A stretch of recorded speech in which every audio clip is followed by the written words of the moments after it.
Shri Sai Satcharitra in Marathi by late Govind Raghunath Dabholkar. Translation in English by late Zarine. Adhyay 25, OV 45. प्रत्युत्तराची क्षणक्षणा वाटची पाहत दामोअण्णा उत्तर येताची तत्क्षणा दामोअण्णा वाचिती. Damu was impatiently waiting for the reply. He read it the moment it reached him.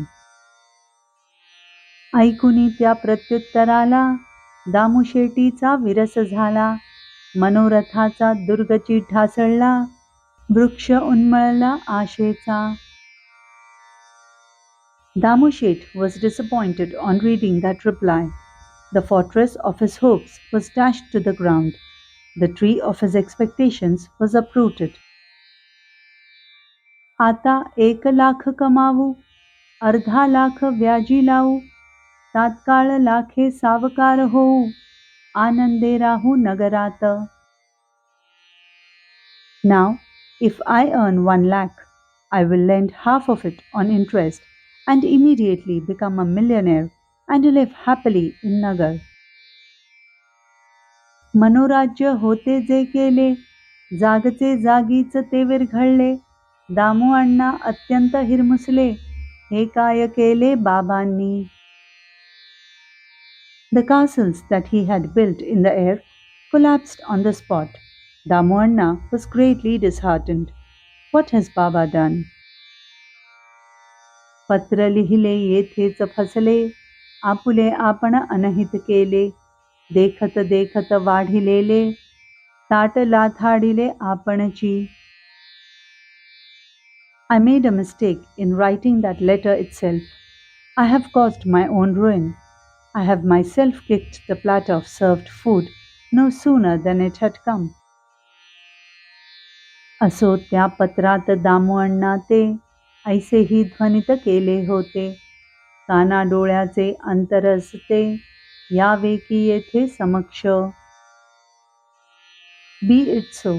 In that letter to Damuanna, it had been hinted that there is a difference between seeing and hearing. Come here personally.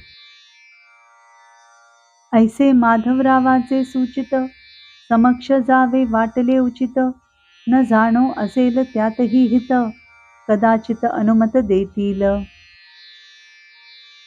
Such was Madhav Rao's indication.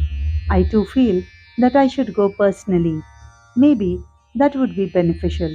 Perhaps he may give his consent. ऐसा विचार करूनी मनी, अण्णा आले शिर्डी लागुनी, बैसले बाबांचे सन्निधानी, लोटांगणी येऊन. Thinking thus, Anna came to Shirdi and sat near Baba after prostration. हळूहळू पाय दाबिती, विचारावया नाही धृती, अंतर्यामी उठली वृत्ती, बाबांची पाती ठेवावी. He was gently pressing Baba's feet, but had no courage to ask. He began to secretly think that he should keep a share of the profits for Baba. मनात म्हणती साईनाथा, कराल जरी या व्यापारा सहाय्यता, नफ्याचा काही भाग अर्पिता, पायावरता होईन. Sainatha, if you help me in this transaction, I shall offer some part of the profits to you and always remain indebted to you, he thought. मस्तकी धरिले Sai चरण, दामुअण्णा बैसले क्षण, संकल्प विकल्प मनाचे लक्षण, व्यापार आतून चालले. He held Sai's feet to his head and Damuanna sat thus for a while. It is human nature to make decisions and have hesitations. Such thoughts about the transaction were turning round in his mind.